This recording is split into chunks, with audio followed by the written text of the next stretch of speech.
साधना news, समाजहितासाठी सदैव अग्रेसर। 2 डिसेंबर रोजी राज्यातील नगर परिषदा आणि नगरपंचायतींसाठी मतदानाची प्रक्रिया पार पडली।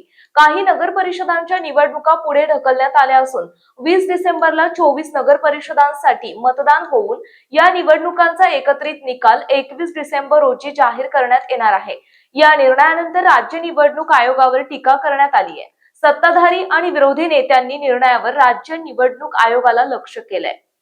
आता स्थानिक स्वराज्य संस्थांच्या जिल्हा परिषदा, पंचायत समिती आणि महापालिका निवडणुकीचा कार्यक्रम कधी जाहीर होणार याची सर्वांना उत्सुकता लागलेली आहे।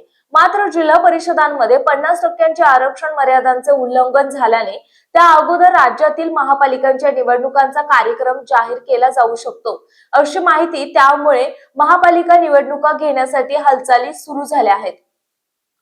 मिळालेल्या माहितीनुसार 15 ते 20 डिसेंबर दरम्यान राज्य निवडणूक आयोगाकडून आगामी महापालिकांच्या निवडणुकांचा कार्यक्रम जाहीर केला जाऊ शकतो। त्यानुसार राज्यातील 29 महानगरपालिकांसाठी आधी निवडणूक जाहीर होऊ शकते। या संदर्भात आज राज्य निवडणूक आयोगाने 29 महापालिकांच्या आयुक्तांची महत्त्वाची बैठक बोलावली आहे। या बैठकीत महापालिका निवडणुकांचा आढावा घेतला जाणार आहे। सर्वोच्च न्यायालयाने राज्यातील सर्व स्थानिक स्वराज्य संस्थांच्या निवडणुका 31 जानेवारी 2026 पर्यंत घेण्याचे निर्देश राज्य निवडणूक आयोगाला दिले आहेत।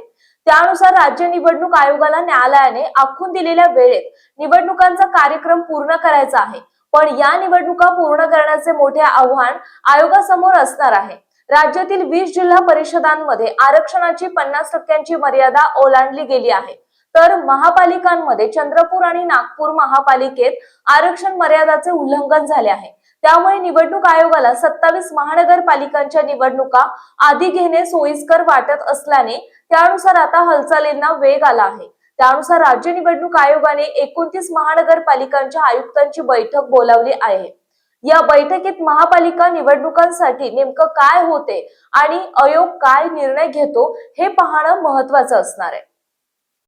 आपल्या परिसरातील महत्त्वाच्या बातम्या पाहण्यासाठी आमच्या समाज साधना न्यूज चॅनलला YouTube वर सबस्क्राइब करा आणि बेल आयकॉन प्रेस करा।